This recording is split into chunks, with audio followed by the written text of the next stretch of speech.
Halo semua, kami dari kelompok satu mau mem- memaparkan materi tentang inflow di Costa Rica. Costa Rica sudah menjadi negara investor sejak 6 dekade lalu, tahun 1920 sampai 1980. Sebelum pada akhirnya berhenti karena adanya kolaps impor. Kasus itu menyebabkan Costa Rica untuk melakukan ekonomi terbuka untuk meningkatkan kerjasama internasional, sekaligus menarik kembali investor dengan Costa sebagai negara ekspor oriented.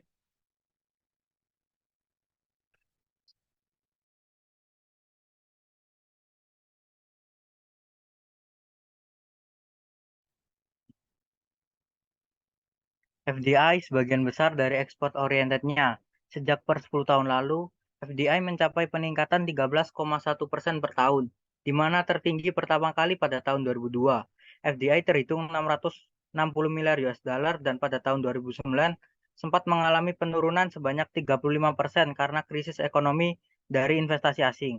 Tambahan, menurut Bank Sentral, FDI inflow Costa Rica mencapai rekor tertinggi pada tahun 2019 dengan 3,37 miliar US dollar.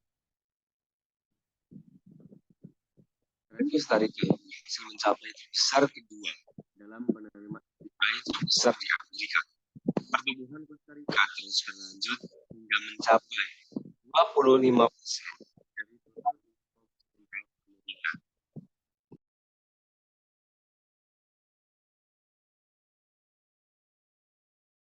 Pada awalnya, Costa Rica menarik FDI dari agroindustri dan tekstil militer. Namun pada tahun menuju 1990, Costa Rica mulai melakukan perubahan sektor ke manufacturing, di mana meliputi industri elektronik, farmasi, dan retail. Dalam manufacturing, perusahaan internasional lebih memanfaatkan Costa Rica dalam bidang jasa. Salah satunya penggunaan tenaga kerja lokal yang ahli dan terhitung 64% labor force yang bekerja pada sektor ini. Dengan ini, pertumbuhan FDI Costa Rica sudah terbilang baik, dan total dari GDP juga sebagian berasal dari FDI. GDP Costa Rica juga terbilang meningkat secara signifikan di lingkup Amerika Latin. Tambahan, pertumbuhan FDI Costa Rica paling banyak terdiri dari Greenfield Investment, di mana maksud dari Greenfield yaitu akses investor dalam pemanfaatan sektor dan juga lahan Costa Rica.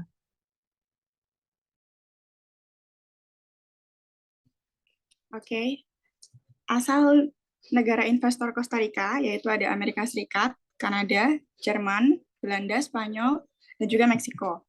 Seperti contohnya BlackBerry, dia perusahaan pusatnya ada di Kanada, tapi service centernya dia berada di Costa Rica. Selain itu juga, dalam bidang high technology, ditandai dengan MNE as export, US export, yang berinvestasi di Costa Rica, contohnya ada Intel, IBM, terus ada Hewlett Packard atau HP, dan juga ada Procter and Gamble. Semua perusahaan tersebut memilih Costa Rica sebagai tempat untuk bisa mendirikan domestic marketnya dan membuka pusat pelayanan yang berada di Costa Rica. Selain itu, pelayanan industri Costa Rica juga menjadi rumah dari perusahaan seperti Baxter, Abbott, terus juga ada ST Jude Medical yang berfokus pada medical device.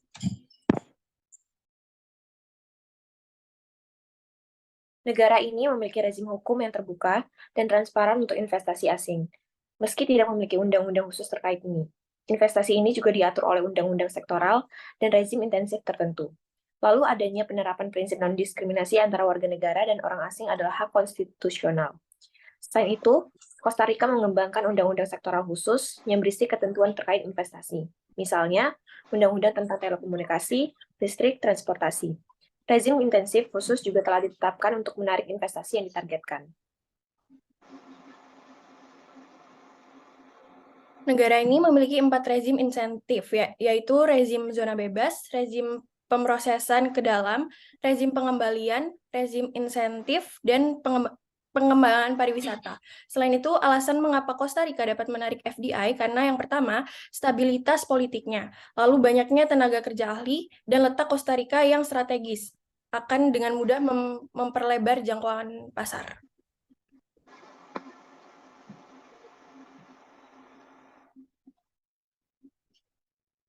Sumber daya alam Costa Rica adalah lahan pertanian dan perkebunan, hutan, sumber daya air, yang menurut survei Geologi Amerika Serikat, Costa Rica memiliki sekitar 373 deposit mineral. Dan yang terakhir yaitu pertambangan. Ada pula komoditas pisang, kopi, gula sempat menjadi ekspor utama Costa Rica sebelum adanya perluasan diversifikasi. Energi terbarukan seperti geotermal, guanacaste, atau tenaga angin juga menjadi natural resource Costa Rica. Lalu marga satwa atau hewan dan tumbuhan sekitar 25% dari wilayah daratan Costa Rica dilindungi oleh Taman Nasional dan kawasan hutan lindung. Cagar hutan awan Monteverde memiliki lebih dari 2.000 spesies tanaman, 400 dari 840 burung di Costa Rica, dan 100 mamalia. Costa Rica memiliki pohon buah berlimpah yang menghasilkan buah sepanjang tahun. Dalam infrastruktur development, infrastruktur masih menjadi hambatan utama di Costa Rica, terutama dalam transportasi. Melihat dari ranking indeks transportasi seluruh dunia yang kian menurun, di sini terlihat jelas bahwa infrastruktur masih menjadi sesuatu yang belum cukup untuk memadai. Costa Rica, sebagai negara yang sangat bergantung pada perdagangan luar negeri dan investasi, tentunya kasus tersebut dapat menjadi sebuah hambatan utama dalam perkembangan ekonomi Costa Rica.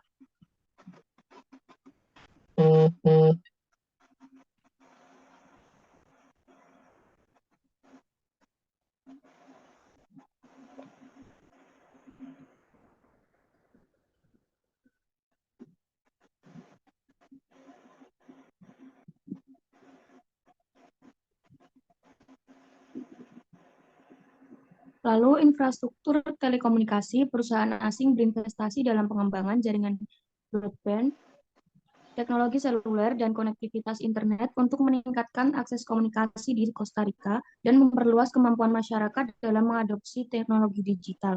UU Telekomunikasi Umum baru 8.642, yaitu membuka pasar untuk layanan seluler, layanan internet, dan jaringan swasta agar lebih terbuka bagi partisipasi swasta dalam penyediaan layanan-layanan tersebut.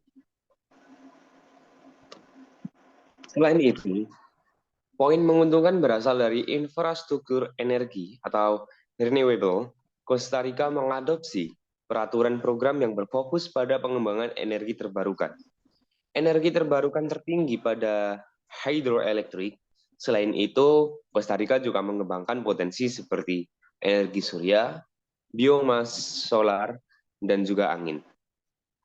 Renewable energy ini kemudian menjadi sektor utama bagi Costa Rica dalam greenfield investment tadi, dan sekaligus sebagai cara untuk memberikan peluang bagi investor untuk memanfaatkan potensi lingkungan yang ada.